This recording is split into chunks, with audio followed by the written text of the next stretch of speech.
15 minutes late. Behind. Can we hit the door? Okay. So with me today, I have Chief Hank Stawinski of the Prince George's County Police Department, HANK-STAWINSKI. I also have with me Major Brian Riley, BRIANREILLY. Major Riley is the commander of our Criminal Investigation Division, which oversees our homicide unit. We're going to update you on the location and arrest of an individual that we have been looking for in connection with a fatal stabbing outside of a Oxon Hill Popeyes restaurant. This was amazing police work. We had such cooperation from the community, and 10 days later, we now have closed this case. I'm going to begin with Chief Stawinski. Thank you, Jennifer, and good afternoon. I'm very pleased to come to my community this afternoon to announce the arrest of Rico McLean with respect to the homicide that occurred at Popeyes on Livingston Road 10 days ago. I want my community to know that the detectives, the forensic evidence investigators, and the fugitive apprehension team have worked around the clock since this event occurred 10 days ago to bring it to resolution. Mr. McLean was located at a residence on Nova Avenue yesterday afternoon and taken into custody without incident. What I can tell our community is this video shows him being taken from police facilities to our Department of Corrections, and obviously you see a picture of him here. A couple of things. First, there have been rumors circulating around social media that this was precipitated by a long-standing dispute or a prior interaction. We have no evidence to indicate that there is a long-standing dispute or a prior conflict between these individuals.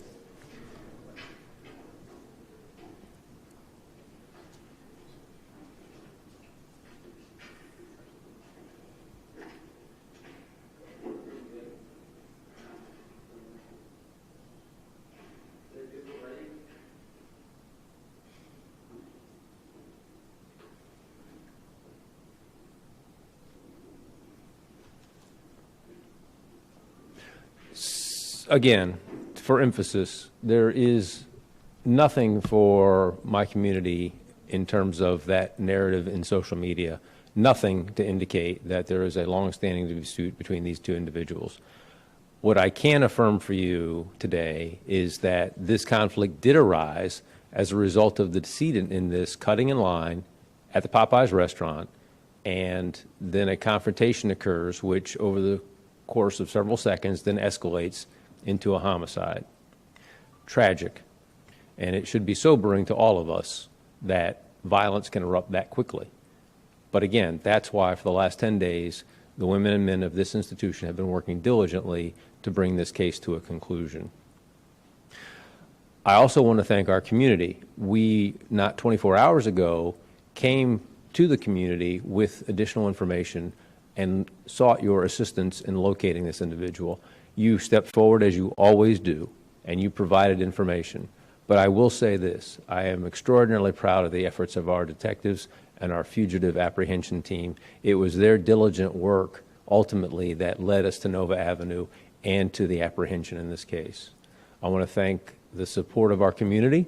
I want to thank our partner agencies. I want to thank our county executive for her commitment to us making this right in terms of an apprehension.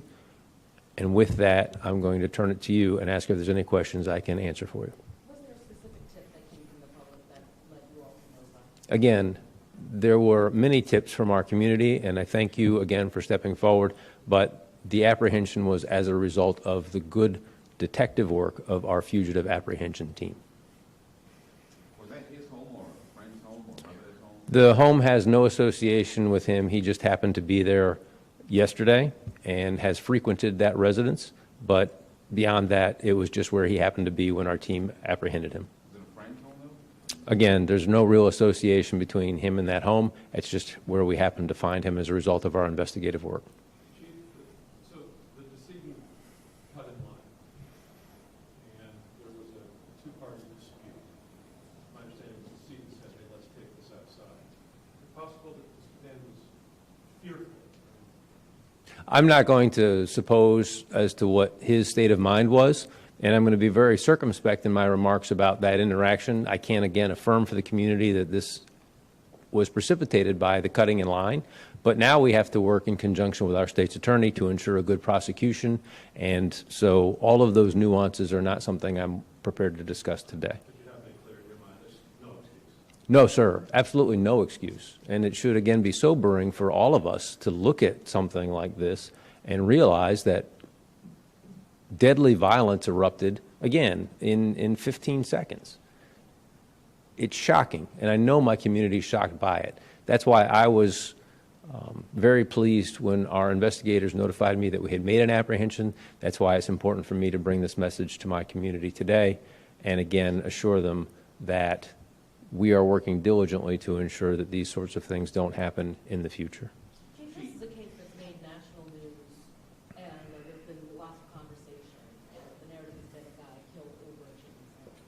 What is the department's response to how big this homicide is? I think those who have advanced this narrative have marginalized the grief of a family. The reality is that there's an individual who's deceased. The reality is there's another individual who has made a choice that's changed the course of his life and his family's life forever. And to ascribe it to something about a chicken sandwich, I think marginalizes the grief and belittles the consequence of this. Quite frankly, if we got this much attention about every pointless murder, we'd be on the road to a better place, both as a community and as a nation. I'm disturbed by the fact that this has been taken in sort of a lighthearted fashion. It's about the death of a person.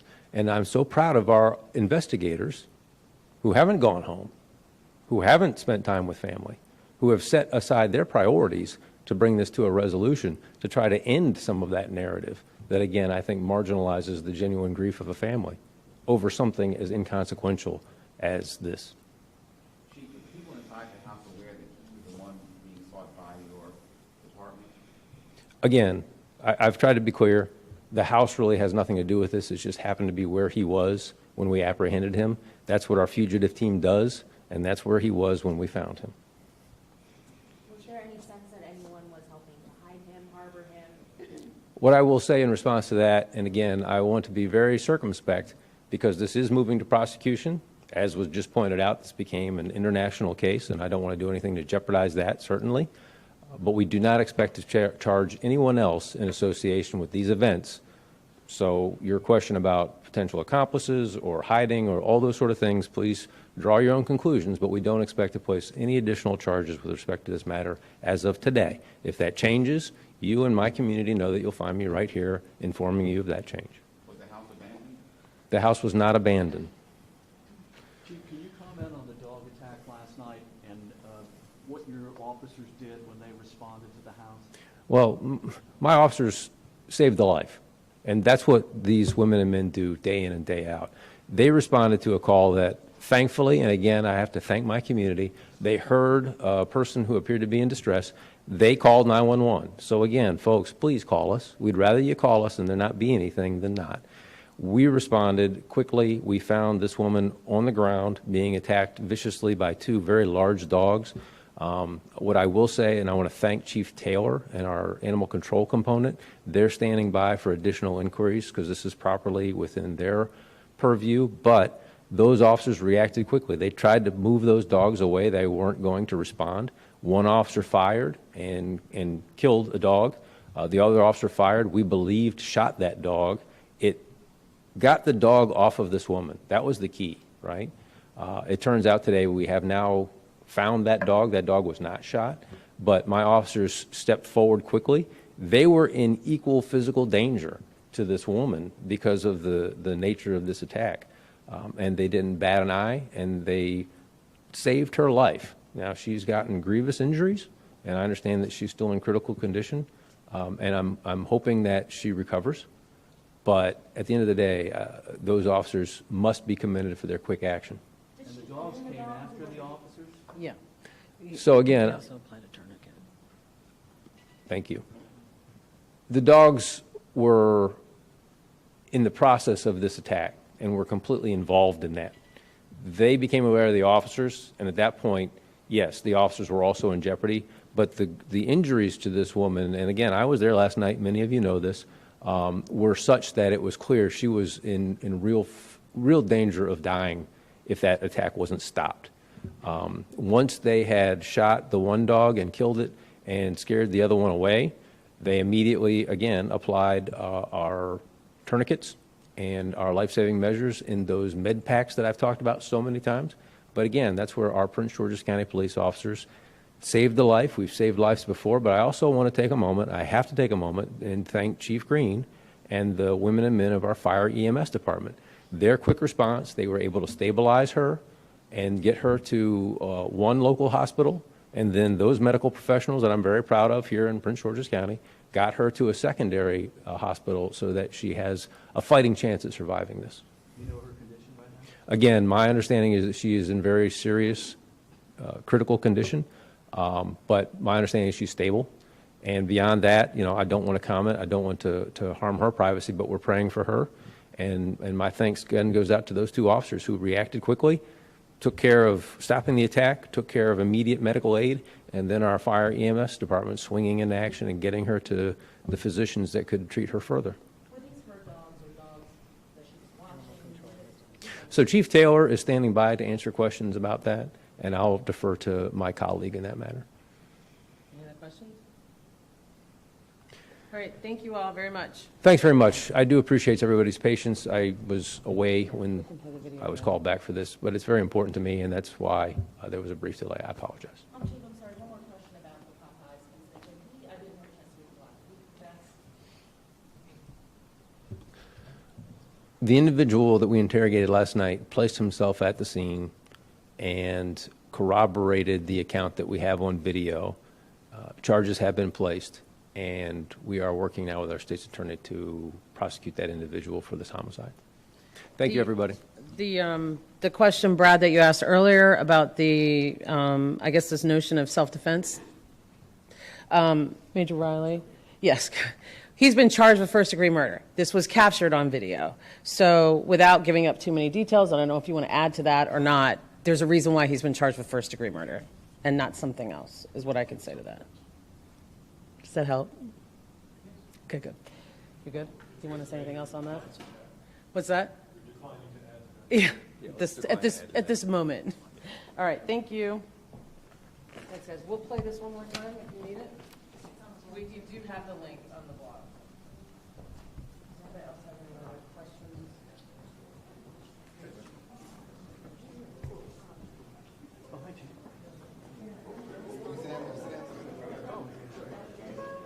Be respectful to the chief.